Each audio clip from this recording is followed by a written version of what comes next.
Hello friends, आज के video में मैं बताने वाला हूँ कि प्री की तैयारी कैसे करें। मैं आपको कुछ चीज़ें बताऊंगा जिससे आप प्री की तैयारी अच्छे तरीके से कर सकते हैं। किन बातों का ध्यान रखना है कि एक प्री की सही तरीके से तैयारी हो सके। तो अब हम देखते हैं दो बातों को। तो पहली बात है कि हमें पढ़ाई स्टार्ट कब करनी है और दूसरी है कि एग्ज़ाम कब हो सकता है। तो जो अभी फाइनल ईयर के स्टूडेंट हैं जो सितंबर में एग्ज़ाम देने वाले हैं या कई दे चुके हैं, वो अपनी पढ़ाई अक्टूबर से स्टार्ट कर सकते हैं प्री की। तो हम मान के चलते हैं कि जो CGPSC 2020 जो 2021 में एग्ज़ाम होने वाला है वो मार्च में हो सकता है। मैं एक टारगेट सेट करके रख रहा हूँ। ये ज़रूरी नहीं है कि एग्ज़ाम मार्च में हो, ये पहले भी हो सकती है फरवरी में या बाद में भी हो सकती है। और जो बाकी स्टूडेंट हैं जो बाद में CGPSC की तैयारी करने वाले हैं, जो सेकेंड ईयर वाले हैं, फर्स्ट ईयर वाले, वो अपनी तैयारी जून से स्टार्ट करें, क्योंकि प्री का एग्ज़ाम फरवरी में होता है और आपको एक सही समय मिल जाए उसके लिए। उसके बाद हम रोड मैप तैयार करेंगे। तो इस बार जब आप अक्टूबर में अपनी तैयारी शुरू करेंगे तो आपको कम से कम 6 महीने मिलेंगे अगर मार्च में एग्ज़ाम होता है। तो जो शुरू के 3 महीने हैं अक्टूबर से दिसंबर, उसमें आपको प्री को 4 घंटे देने हैं और साथ में मेंस की भी पढ़ाई करनी है। तो जब आप 4 घंटे देंगे शुरू 3 महीने में तो आपका लगभग 80% सिलेबस कवर हो जाएगा। उसके बाद जो बाद के 3 महीने हैं जनवरी से मार्च, उसमें आपको बाकी कवर करना है और रिवीजन करना है। तो इन 6 महीने में आपको ऐसी तैयारी करनी है कि एक बार पढ़ लें पूरा और कम से कम 2 बार रिवीजन कर लें और टेस्ट सीरीज भी आप सही टाइम पे दिला पाएँ। और ये एक जनरल रोड मैप है। अगर आप जून से अपनी पढ़ाई स्टार्ट करते हैं और फरवरी में प्री मान के चलते हैं तो जो शुरू 4 महीने हैं जून से सितंबर, उसमें आपको प्री के लिए 2 घंटे देना है और बाकी समय मेंस के लिए देने हैं। तो इन 4 महीने में आपको कम से कम 50% सिलेबस कवर करना है, क्योंकि आप सिर्फ 2 घंटे पढ़ रहे हैं प्री के। फिर उसके बाद जो 2 महीने हैं उसमें आपको 4 घंटे देने हैं प्री को और इसमें भी बाकी 50% सिलेबस कवर करना है। तो जो शुरू के 6 महीने हैं उसमें आपका एक बार पढ़ाई हो जाएगा प्री का। तो अब आपको सिर्फ रिवीजन के लिए समय मिलेगा। तो ये एक अच्छी बात है कि आपको बहुत ज़्यादा समय मिल रहा है रिवीजन के लिए। तो इन 3 महीने में आपको कम से कम 3 बार रिवीजन करना है प्री का और दिसंबर से आपको टेस्ट सीरीज ज्वाइन कर लेनी है। अब हम देखेंगे कि हमें पढ़ाई कैसे करनी है। तो सबसे पहले आप सिलेबस डाउनलोड कर लें, उसे अपने पास रखें जब भी पढ़ाई स्टार्ट कर रहे हैं आप, और क्वेश्चन बैंक ले लें या प्रीवियस ईयर के क्वेश्चन पेपर डाउनलोड कर लें। फिर उसके बाद हम देखेंगे कि आपका स्ट्रॉन्ग सब्जेक्ट क्या है, वीक सब्जेक्ट क्या है। तो जैसे अगर मैं आर्ट बैकग्राउंड का हूँ तो मेरा हिस्ट्री, ज्योग्राफी, ये सब स्ट्रॉन्ग होगा। और मैं मैथ्स बैकग्राउंड का हूँ तो साइंस अच्छा होगा, मैथ्स अच्छा होगा। तो आप क्या करें, आपका जो स्ट्रॉन्ग सब्जेक्ट है उसको जल्दी से जल्दी कवर कर लें, ताकि जो वीक सब्जेक्ट है उसको आप ज़्यादा समय दे सकें।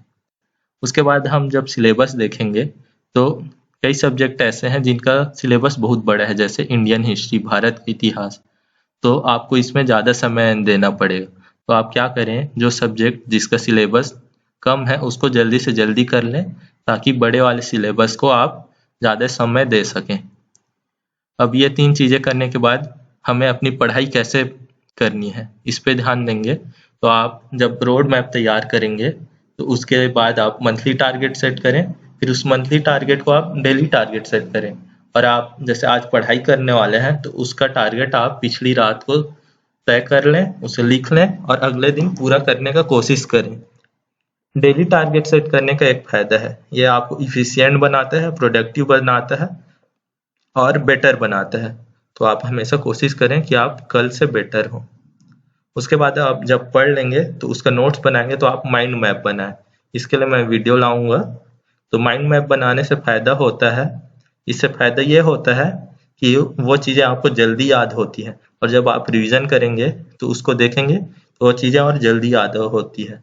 तो आप उस चीज़ को हमेशा याद रखेंगे। और कुछ कुछ ट्रिक बना लें, जैसे पीरियोडिक टेबल याद करने का ट्रिक होता है, तो कुछ कुछ चीज़ों के लिए आप ट्रिक बना लें। हाँ, लेकिन इतना ज़्यादा ट्रिक मत बनाए कि ट्रिक को ही याद करने के लिए आपको फिर से ट्रिक बनाना पड़े। और आप और आप जब कोई एक सब्जेक्ट कंप्लीट कर लेंगे, टॉपिक कंप्लीट कर लेंगे, फिर उसके क्वेश्चन सॉल्व करें, प्रीवियस ईयर क्वेश्चन सॉल्व करें, और जो भी क्वेश्चन बैंक है वो सब सॉल्व करने का ट्राई करें, क्योंकि ये एक मेमोरी बेस्ड एग्जाम है। प्री में आपको याद करने वाली चीज़ें ज़्यादा पूछे जाएंगी, तो आप जितना ज़्यादा से ज़्यादा क्वेश्चन हल करेंगे आपके लिए उतना ज़्यादा फायदा होगा। और मैं पहले भी बोला था कि हमें 3 महीने पहले एग्ज़ाम के 80% सिलेबस कवर करना है।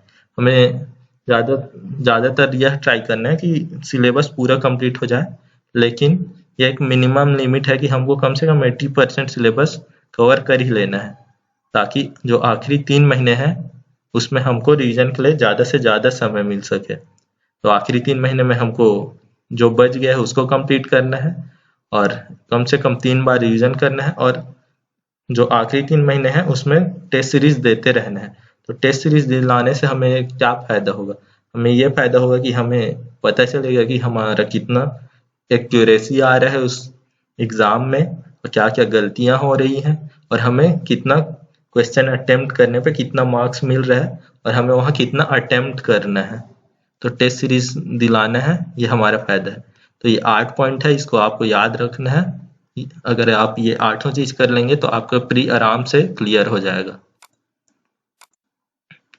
उसके बाद बात आती है सी सेट की। कई लोगों को डाउट रहता है कि सी सेट क्वालिफाई होगा कि नहीं, तो इसमें हमको सिर्फ 33% लाना है।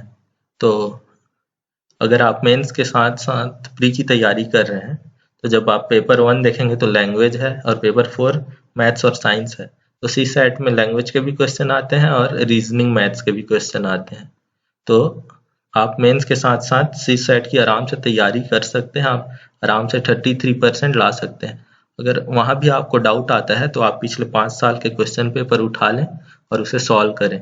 तो आप जब आप सॉल्व कर लेंगे तो आपके में कॉन्फिडेंस आ जाएगा कि आप सी सेट आराम से क्वालिफाई कर सकते हैं। Thank you. इस वीडियो को लाइक करें, शेयर करें, सब्सक्राइब करें।